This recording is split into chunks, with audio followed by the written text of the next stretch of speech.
This is the new 2026 Lamborghini Temerario, and it's a big deal. Obviously, it checks all of the supercar boxes. It has Lamborghini's famous wedge shape. It has over 900 horsepower. This one has a sticker price of more than $460,000, but this car is also big news because it replaces the Huracan, the beloved, adored entry-level Lamborghini sports car. It's been in their lineup for more than a decade.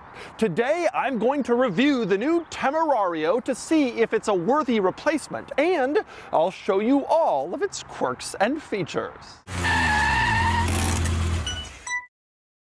Before we get started, are you ready for your next cool car? Sell your enthusiast car on Cars and Bids.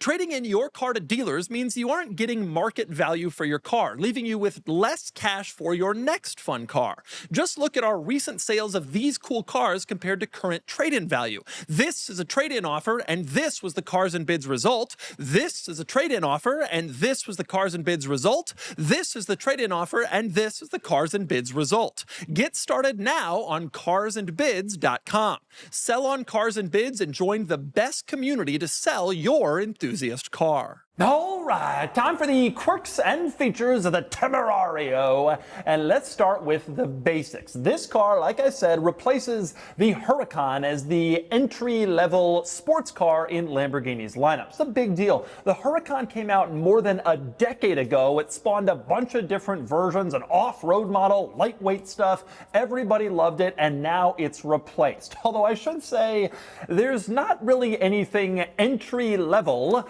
about this car. Let's start with the powertrain. The Temerario unfortunately loses the Huracan's famous V10, but in its place, you have a twin-turbo V8 that's combined with a plug-in hybrid system and electric motors. Now, the V8 on its own makes just under 800 horsepower. Combined with the electric stuff, you have more than 900 horsepower in this car, an insane figure, and only about 100 horsepower shy of the Revuelto, which is Lamborghini's flagship supercar, supposedly in a totally different realm than this one. They're actually pretty close. The Temerario's other amazing party trick is the powertrain revs to 10,000 RPM. That is incredible. Very few street cars can do that, but this one can. You also have just shy of 600 pound-feet of torque and, of course, standard all-wheel drive like most other Lamborghini sports cars. The result is 0 to 60 in the low 2-second range, 2.3, 2.4, on its way to a top speed of more than 210 miles an hour. Serious supercar stuff and serious speed territory. And just in case you were concerned this isn't eco-friendly enough, remember it's a plug-in hybrid and it can drive on full electric power alone for a total range of 5 miles. Of course, the Temerario also wouldn't be a supercar if it wasn't expensive, and so it is. This car has a sticker price of just over $460,000. Crazy money. In fact, this car is equipped with over $100,000 in options. The base price for a base model Temerario, if such a thing could exist, is around $360,000. That is still huge money and a massive increase over the Huracan, which was priced from about $275,000 in its last couple years of production. Huracan went away and the prices went up significantly, something like $80,000 more base to base compared to the Huracan. Now, this car isn't just more expensive than the Huracan, it's also considerably bigger. The Temerario is almost a foot longer than the Huracan in length, about 10.5 inches longer, which is crazy, and about 3 inches wider. So it's a physically larger car and heavier too. Depending on the version of Huracan you're comparing it against, the Temerario is between 500 and 1,000 pounds heavier than the Huracan. It is bigger, it is wider, it is more expensive. In fact, with those numbers in mind, you start to wonder if maybe Lamborghini is bringing this into a different market segment to create a spot for an entry-level model that's sort of cheaper, maybe a little smaller, sort of like what Ferrari did with the F8 and the 296, making room for the Roma and the Portofino. Wouldn't be surprised if that's what Lambo's thinking is with this car and its growth in all areas. But anyway, next let's move on to the many quirks and features of this car, starting with the exterior design, which is of course a wedge shape. Lamborghini's famous shape ever since the famous Countach, the coolest car of all time, the masterpiece penned by Marcello Gandini 50 years ago. Lambo's still using the shape and it still looks cool all these years later. Now, like the Revuelto compared to the Aventador before it, the Temerario doesn't have a totally crazy, completely new look versus the Huracan. It's more of an evolution as opposed to a revolution like some Lambos used to be. It has a lot of similarities to the outgoing Huracan. Despite that, there are some pretty big differences when you start looking closely, and to me, the biggest difference is in back, where the space behind the wheels is completely open on both sides. This is actually a pretty crazy design detail. Not only is it new and interesting, but with the sticky sports car performance tires on this car, you got to assume it's going to kick up rocks and debris on cars behind it like nothing else out there. If you're on a group drive in the mountains with your friends and one of them has a Temerario, don't get stuck behind that guy. You're going to get pelted with little rocks and pebbles. Now you'll notice also in the back you have a very large, very pronounced rear diffuser.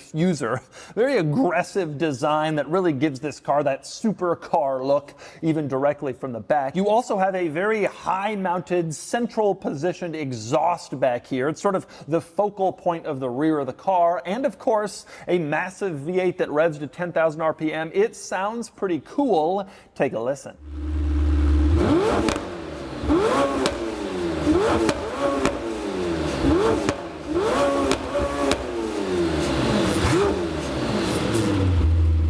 One other notable trait on the exhaust, you can see there's a little decal back here that's warning you not to put your hand in this space because it's hot. It's obviously a ridiculous warning label, but I guess they got to put it on there for the lawyers. That'll be the first thing that all Temerario owners remove, I have no doubt, when they get their cars. Now, also back here you can see the hexagon-shaped taillights. They look pretty cool. Of course, they're functional. They don't do anything especially interesting or light up in a weird way, but it's a distinctive look, and it carries over to the front where you have hexagon-shaped running lights in the low position, sort of the fog light area of the car. That also is a cool look and gives the Temerario a pretty distinctive kind of front-end menacing feel with those lights mounted there. One other thing I love on the outside of this car, the rear wheel arch is completely circular like in most other cars, but Lamborghini has actually carved out a little part of it and painted this part black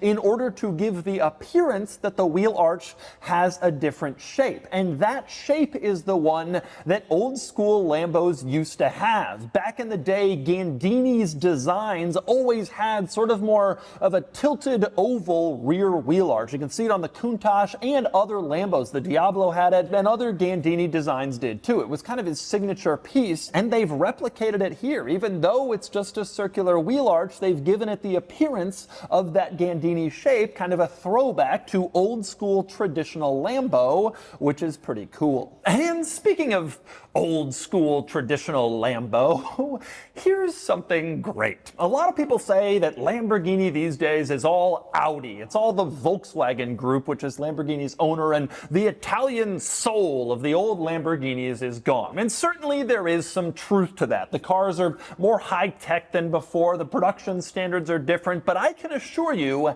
there is still some old Italian Lamborghini charm in this car. Allow me to provide a few examples. Here's one. So the engine, you want to get into the engine. Actually, you can't. The engine lid is covered and fixed in place. The only way you can see the engine is kind of through the holes on the cover. That's not unusual or even unique to Lamborghini, not all that special, although the firing order printed on the engine is a cool old school Lamborghini touch, and it's nice to see it there. But that's not what I'm talking about here. Instead, how about this? There is an access panel in back in the engine compartment, and to get to it you push a little button behind the driver's seat and then it pops open and you can lift up this panel on the passenger side of the engine compartment, and it gives you access to a few service items, like you can put coolant in here and engine oil. You also have a little pull tab for the fuel door in case the electronic mechanism breaks. Pretty basic stuff, sort of a service area, you could say. And I notice over on the other side in the back there is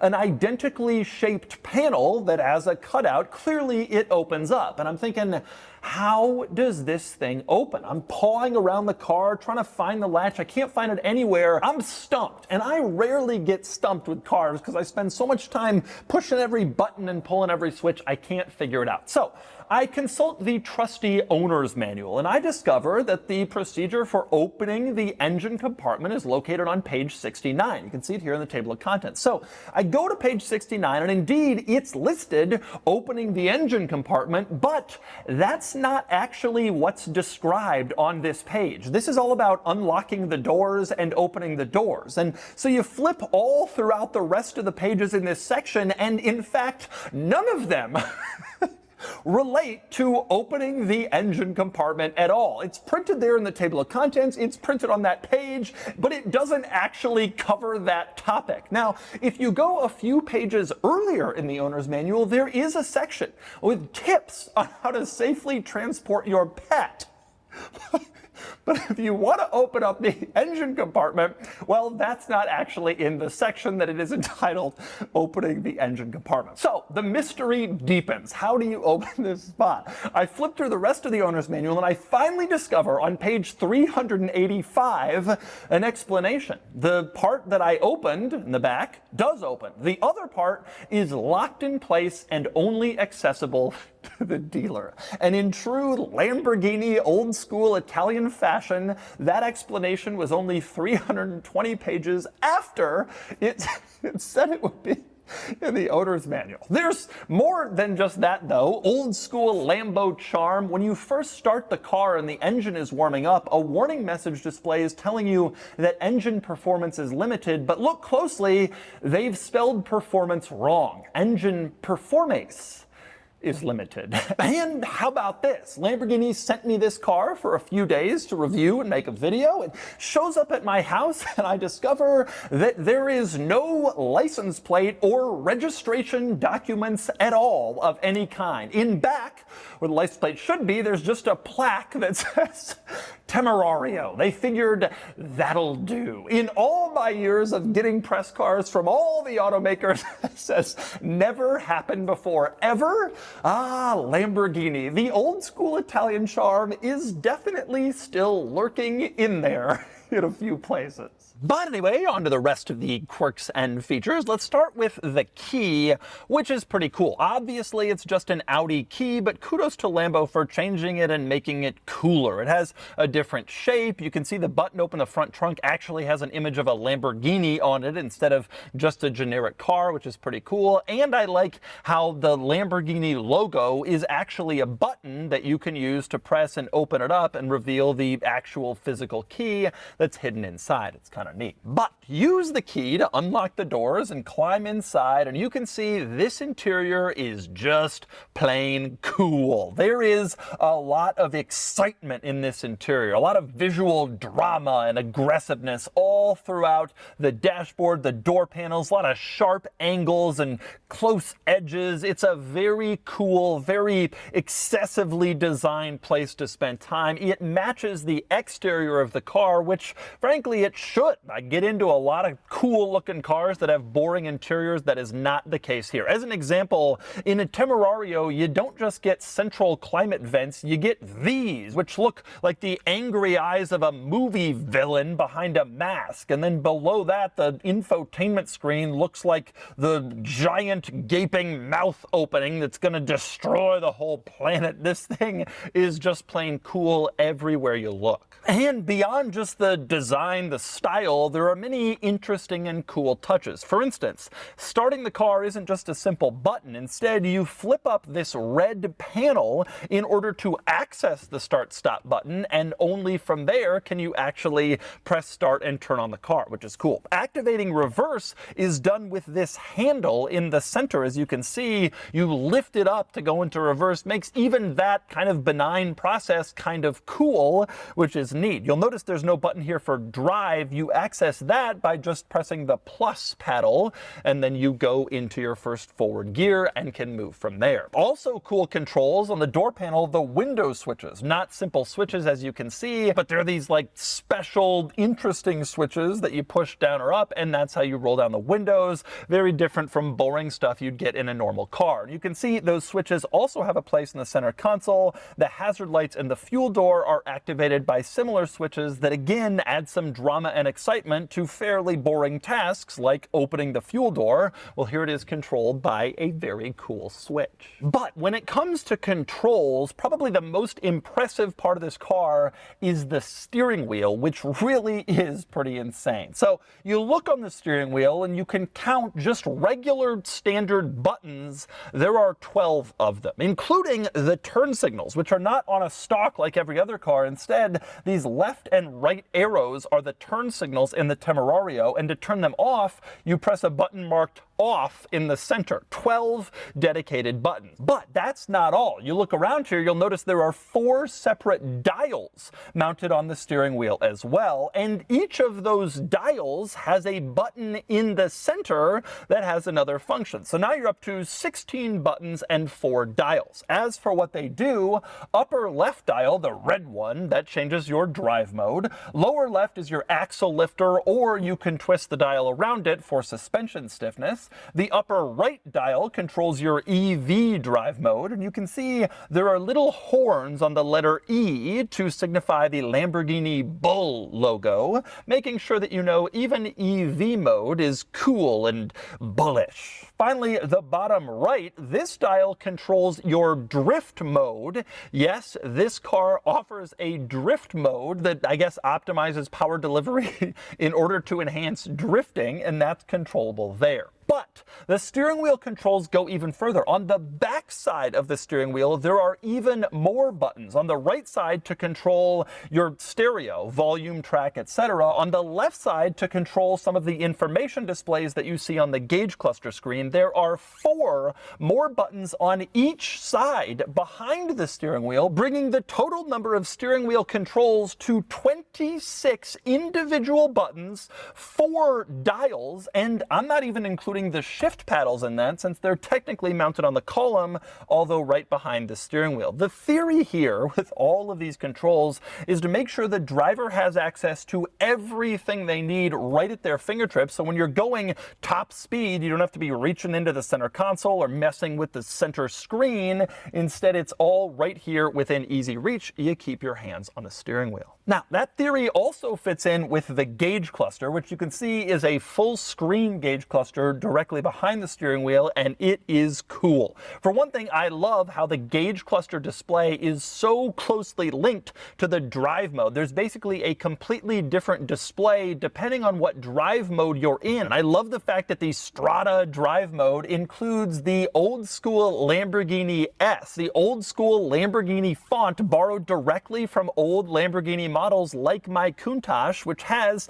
this S on the back. Since it's an S model, they used that in the gauge cluster here for S mode, which is cool. And when you go into race mode, you get like a full screen tachometer. It's all pretty cool to see that stuff linked. I also love just how configurable the gauge cluster is. You can have it display a full screen map if you want to, right in your line of sight, which is very useful.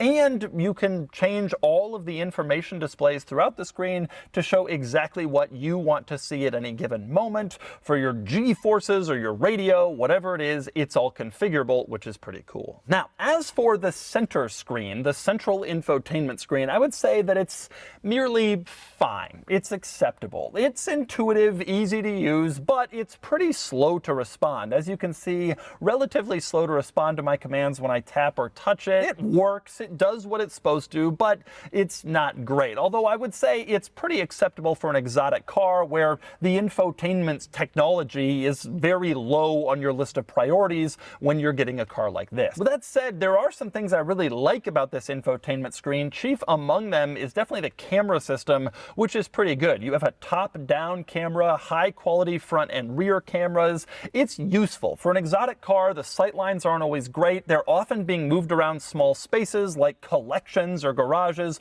where they're stored. It's nice to have that camera system that really adds kind of to the safety factor of moving the car around. Also screen related, it's important to point out that the passenger has their own display screen in this car. You can see a horizontal screen that shows a few interesting things like your current speed readout and also the drive mode that you're in, so the passenger can be filming what's going on and catch that stuff over there without having to reach over to the gauge cluster. There's even a separate part of the passenger screen where they can dial up their own information display showing the G-force meter or the tires or whatever they want on their passenger screen. It's all pretty cool. And it had better be because it's expensive. That passenger display screen is an option on this car, and it costs $4,000 extra. That's big money, and it's only the beginning of some of the crazy options and their crazy prices in the Temerario. Another interesting option is the Vision Pack, which costs $6,000 extra. But it includes some interesting stuff, specifically cameras that can record you while you're driving. You can see one up here that I guess records you and your passenger. There's another between the seats that shoots forward and records where you're driving. And I guess it can sync with telemetry data from the car to actually display all of your driving characteristics along with a video of your drive. And the thinking here is you're on the racetrack. You want to see what RPMs you're hitting, what speeds you're going. You can record all of your racetrack laps using the Vision Pack and its cameras for $6,000 extra. Now, that's pretty cool, but a bit more ridiculous is that you have to spend $8,700 to get the Surround Assistance Pack and the Parking Pack, which includes lane change assist, rear cross traffic alert, parking sensors, and that camera system I mentioned, the top-down system, which is so good and useful. $8,700 for all of that stuff, which is pretty much included in every brand new RAV4 that's around the $50,000 price point. That's a little ridiculous, and with option pricing like that, you can start to see how this car assembled an option list that tops $100,000. Although most of the options are actually not features or extra equipment that you get, but instead personalization. For example, if you want your climate control vents, the vent surrounds, to be in carbon fiber, you pay $5,900 for that feature. You can see it looks good in this car, but $5,900 is crazy. There's only two of them. The central vent is not carbon fiber. It's only the two outside vents, and that's $5,900. And there's a lot of personalizable material, color, style options that really add up fast in a car like this. With that said, some options are practical. The cup holders over on the passenger side, pretty cool. There's this little panel you push, and then inside there are cup holders. They pull out and extend, and then you can push the panel back and kind of close it up so you don't have to look at the mechanism. It's all pretty well designed, and it's an option. $800 if you want cup holders. If you want a cargo net, you can see between the seats, the backrest, that cargo net is essentially the travel pack, which costs $1,100 extra. Big money for a cargo net, but it does add practicality to your car. Obviously, these prices are crazy, but it's supercar prices. You want a crazy car, you pay crazy prices. It's kind of accepted in the world of supercar ownership that that kind of stuff happens, and so Lambo charges for it, and people pay it. That's what it is for a special car. And with that said, there are only a few non-special details in this car. For example, to the left of the steering wheel, these buttons for the headlights are lifted straight out of Audi. They're just Audi headlight controls, not that cool. Same deal with the stock for the cruise control. This car has adaptive cruise control, pretty impressive for a supercar, but the stock again comes right out of an Audi, not special to this car. And same deal with the controls for the power mirrors, right out of an Audi, nothing too special for Lamborghini. But these are minor annoyances, and there's very few of them. Mostly, everything in this car has been kind of specially crafted or altered or changed to be bespoke to Lamborghini and to make the experience a lot cooler and more exciting than what you'd get in a corresponding Audi or Volkswagen Group product. And finally, we move on to the front trunk, which isn't really all that interesting. You open it up and you can see it's actually fairly large. You can get a decent amount of stuff in here. Certainly adds to the practicality of this otherwise rather impractical car, but nothing cool or quirky or special in there aside from, well, a nice sized front trunk. And by the way, when you're up here in the front trunk area, you get an especially good view into an interesting Temerario detail. It's kind of hard to notice, which is the lights don't actually come up to the bodywork in front. Instead, there's a little space between the two where there's holes, openings for aerodynamics to allow air to pass through these channels in front of the headlights. Kind of a subtle detail, but an interesting one to help add aero effects to the car. So, those are your Temerario quirks and features. Quite a few of them, very interesting, but of course I am also interested to get behind the wheel and drive this car. Be one of the first, so let's do it. Let's see how the Temerario drives. All right, driving the Temerario. I have this car for a few days, so I've been able to get some decent seat time in it actually, and there's a lot to talk about. First and foremost, one of the things I loved the most about the Huracan was just how quick and light and tossable it felt. For a supercar, that was a sports car. That felt tight and light and easy to throw around, and honestly I felt that the steering and handling, the dynamics in the Huracan were some of the very best of any car that I had ever driven when it first came out. That is not quite as true of this car. It is bigger, it feels heavier. They've done a great job of counteracting that stuff by adding more power and using great suspension technology to really still make it feel tossable. But ultimately, at the end of the day, you have a slightly wider, much longer, much heavier car that you then have to work through, fixing that stuff. It is definitely not the athlete that the Huracan was. I have no doubt it's probably faster around every track. It has a zillion more horsepower. It's obviously going to be a faster car. But in terms of the day-to-day, you're on a canyon run, you're not going top, all out, foot on the floor between corners. You're just trying to enjoy a fun sports car. The Huracan maybe was a little bit tighter and quicker to turn and just a little bit more placeable and tossable, which I love in a car. Other than that though, everything about the Temerario is absolutely wonderful, starting with the straight line performance, which is incredible. You step on the throttle and you are transported into a new dimension. It is unbelievably quick. It is really amazing. I can maybe get one pull in here.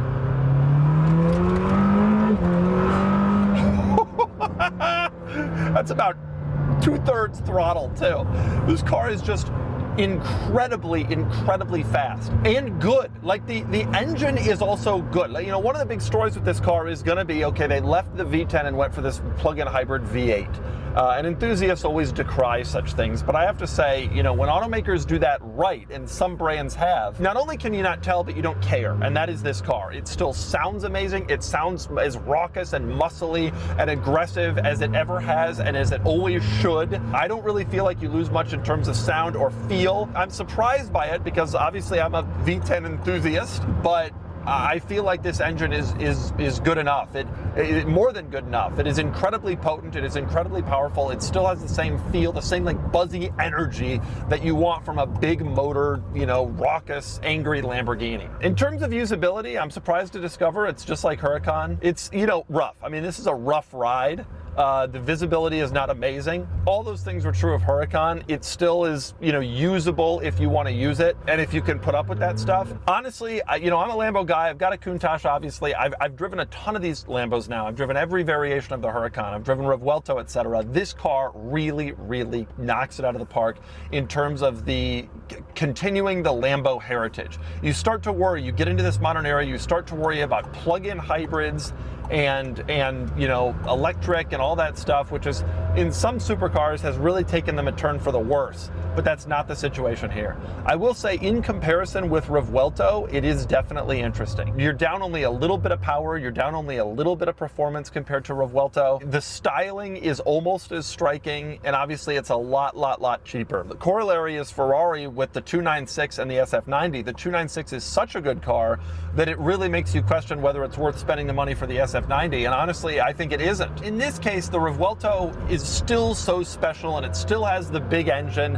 and it's still like the flagship top dog Lambo. There's heritage there that there isn't with the SF90. I think I would still go Revuelto if I had the money. That's not true in the Ferrari world. I probably would just go 296, but Revuelto still has that sort of it factor, like the Countach, the Diablo, the Murcielago, the Aventador that preceded it, that the regular Lambos, if you could call this car regular in any way, just don't match. Nonetheless, it definitely is encroaching on Revuelto territory. However, at this price point, you got to assume it's also encroaching on Revuelto profitability for Lamborghini, and so maybe they're like, whatever people choose, they're getting a car, we're making money, you know, we're happy. And I think in either case, buyers of the car would be happy, although the Revuelto just does, it has more wow factor than this car, even though this car is just so amazing in so many ways. But I do think there is still a home and a place for Revuelto, even though the craziness difference has gotten a little bit smaller. And so that's the new 2026 Lamborghini Temerario. This car is awesome, although as a Huracan replacement, there are a few things maybe miss. It's definitely not as small or as tossable, as dynamic as the Huracan, and it's maybe a little bit too high-tech. But overall, this is a very impressive car. Amazing styling, crazy performance, insane numbers, acceleration, great driving experience, and I'm surprised to say I don't really miss the V10 as much as I thought I would. Anyway, that's the Temerario, and now it's time to give this car a DougScore. And the DougScore is here, 70 out of 100, which puts the Temerario here against rivals. I absolutely loved the Huracan, and I really like the Temerario, but I think it does take some steps back. Specifically, it's so much larger than the Huracan and so much heavier that it just feels bigger. Lamborghini does an amazing job controlling for this with advanced suspension technology and great steering, but I worry it's going the wrong direction. With more stuff comes more size, comes more power, and it continues. The Huracan was such a hit to me because it was such a precision instrument. The Temerario feels less like that, and it's especially noticeable because the Ferrari 296 is such an athlete that I think it finally steals back the crown of the most dynamic car in this segment from Lamborghini. The Temerario is great, don't get me wrong, but I would rather have the Ferrari, and that's not something I felt very often during the Huracan's production run.